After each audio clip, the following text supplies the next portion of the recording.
everybody, and welcome to the first in what I plan to be a series exploring the lore, factions and stories of the grimdark universe of Warhammer 40K, where I will try my absolute hardest to give you, the listener, an in-depth insight into all your favourite factions, war gear, stories and much more.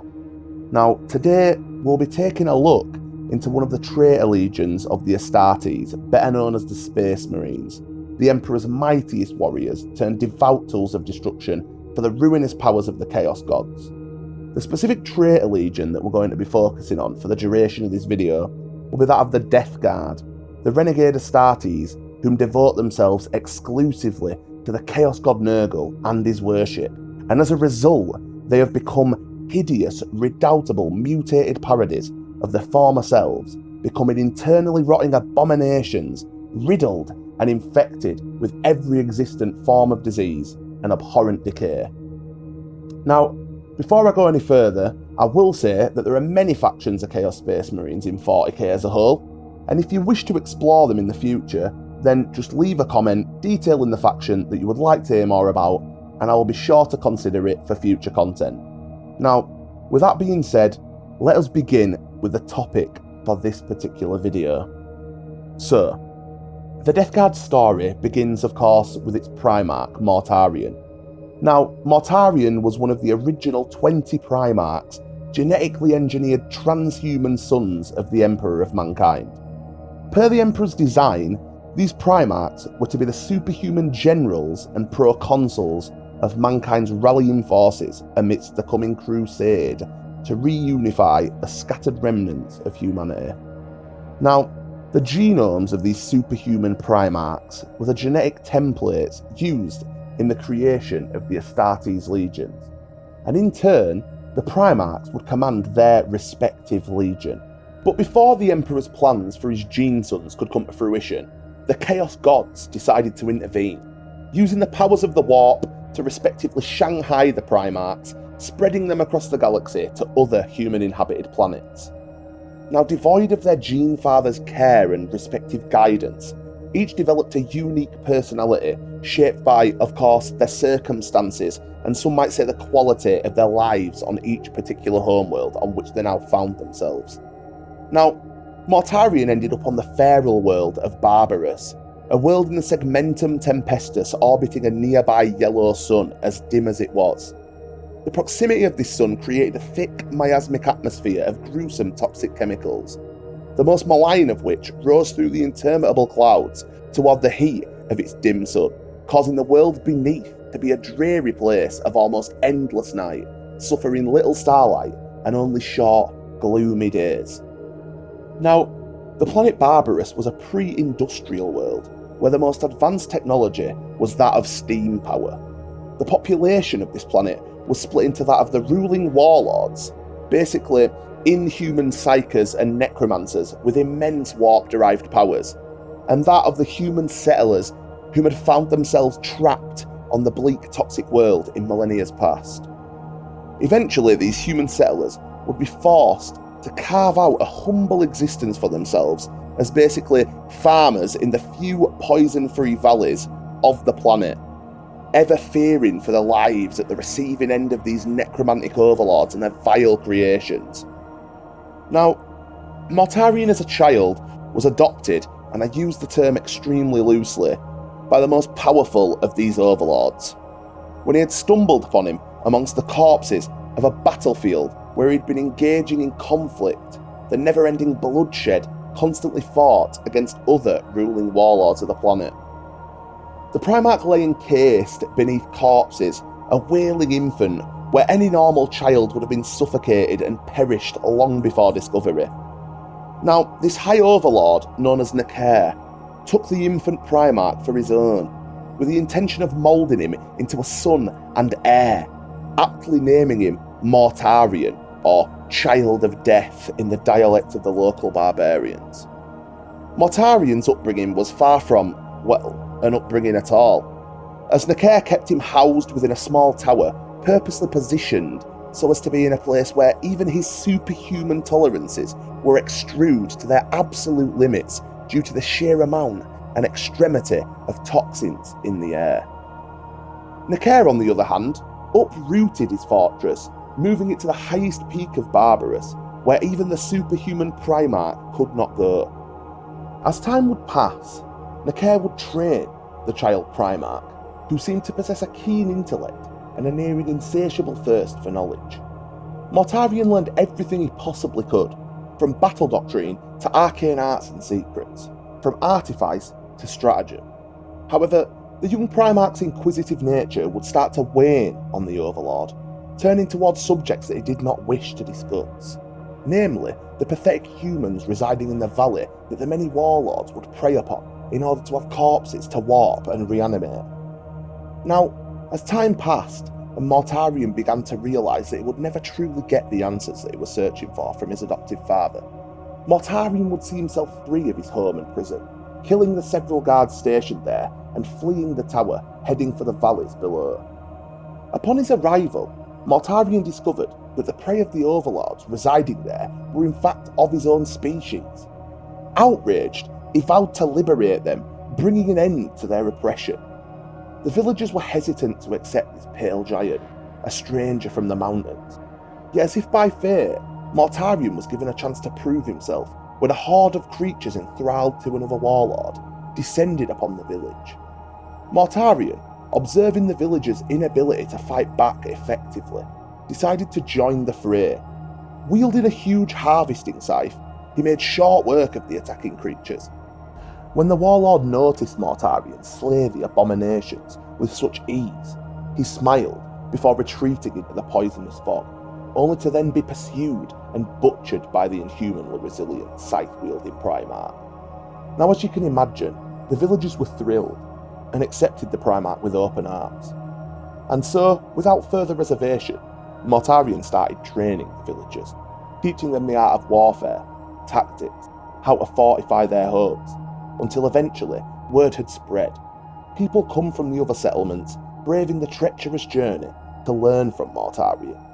Eventually, the scattered villages of each valley became strongpoints, as Mortarion travelled from village to village, teaching, building and defending his newfound people. Now, Mortarion, determined to save his people and combat the threat of the overlords, would begin recruiting.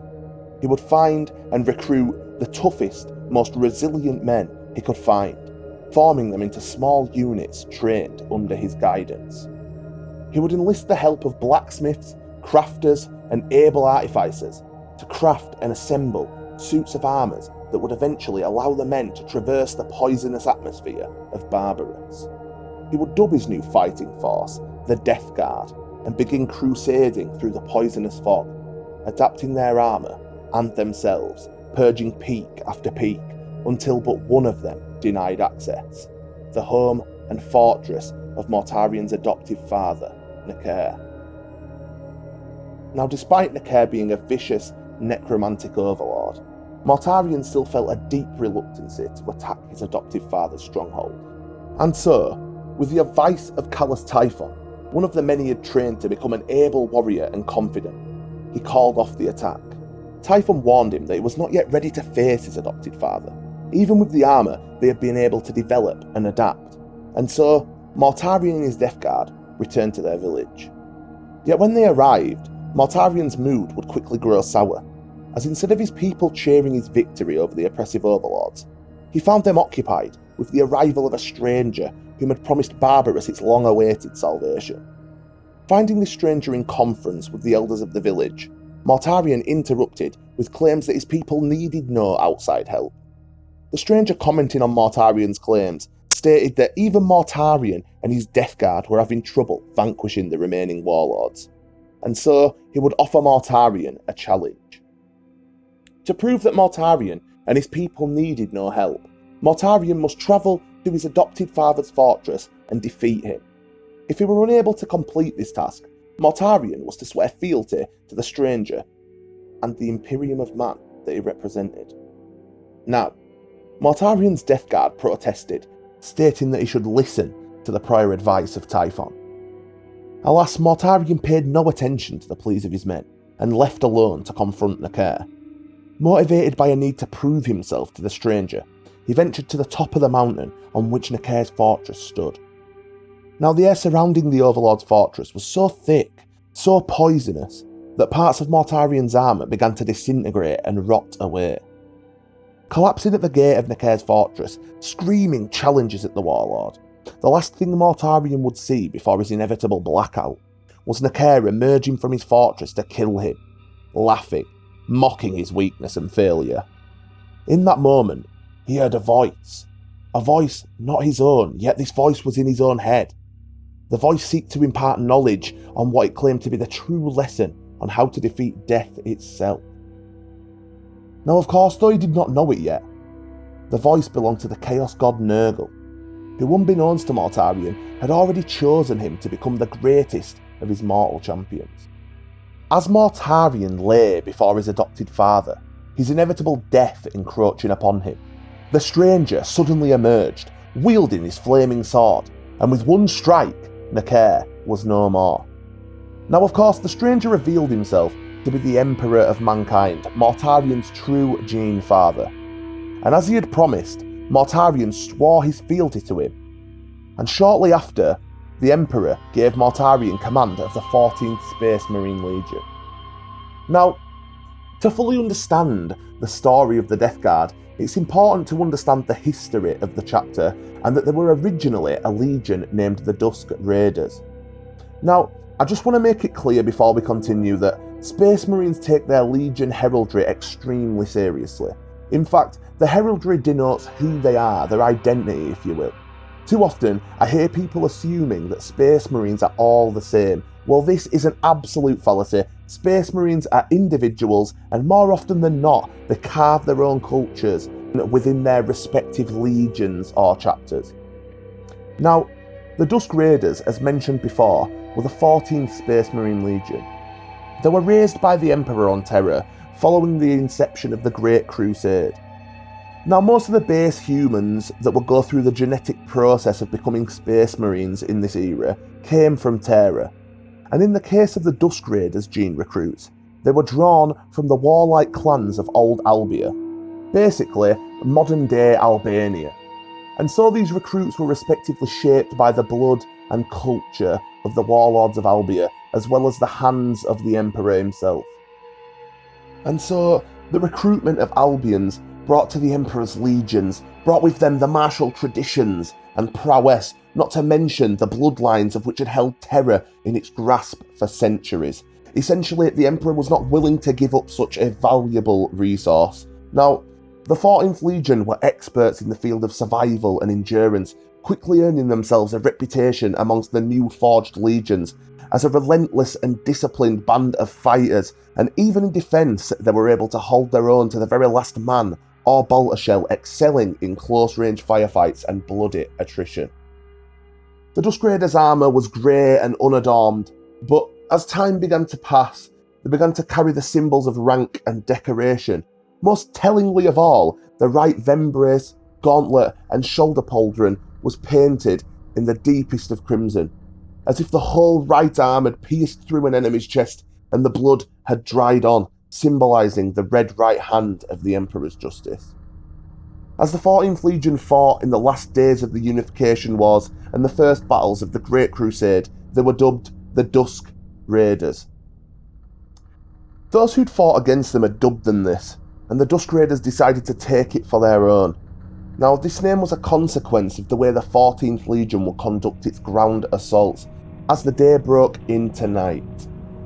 Now, as the other Astartes legions were now reunited with their long-lost Primarchs, the Dusk Raiders developed a stubborn pride in the fact that they had forged their own character and identity. Of course, in their many martial triumphs, this had also become a massive, massive point of pride. Now, having formed this unique identity for themselves, they were so proud of, when it finally was upon them to reunify with their Primarch, it was not to be the happy event that many among their number had hoped for. Now, this is where we return to Mortarion being given command of the Dusk Raiders, as soon as he assumed command, he began bolstering the Legion's ranks with that of men taken from the population of his homeworld of Barbarus. Upon first gazing eyes upon his men, he declared to them, "You are my unbroken blades. you are my death guard. By your hand shall justice be delivered, and doom shall stalk 1,000 worlds. After this, the Legion's name was changed in accordance of Mortarion's decree, and these historic words of Mortarion were carved atop the airlock door of the mighty battle barge Reaper's Sight. Now, with the passing of this one simple instance, the Dusk Raiders were no more and faded into memory. The newly redubbed Death Guard were amongst the most resilient and resolute warriors of all the legions under the leadership of their reunited Primarch. These warriors were always found at the centre of a battle line, their strength and determination a mirror of their mighty Primarch.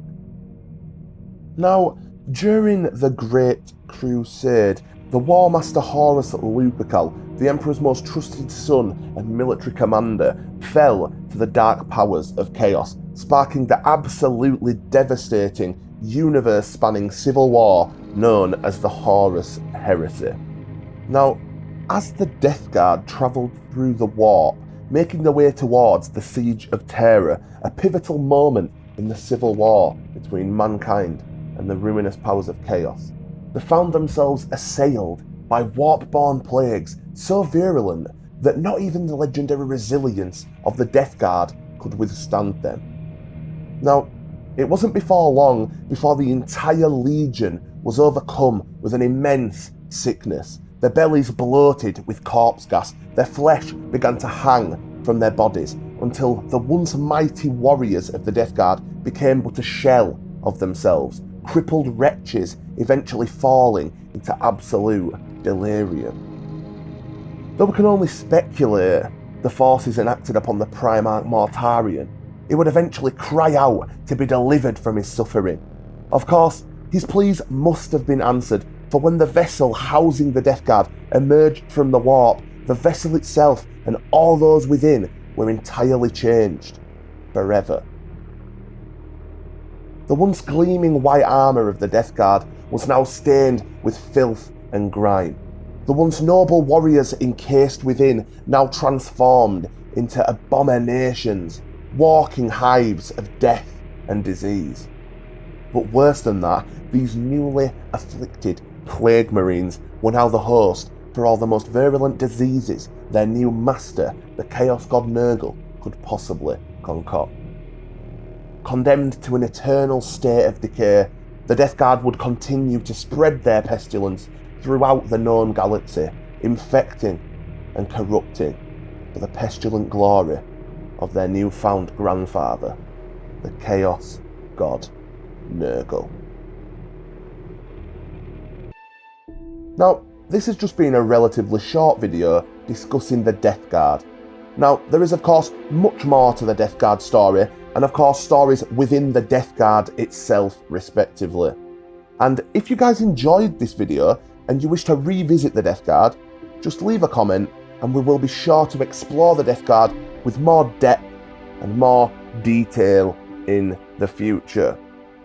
Now, I have been your host, Adeptus Artorum, and I thank you for listening.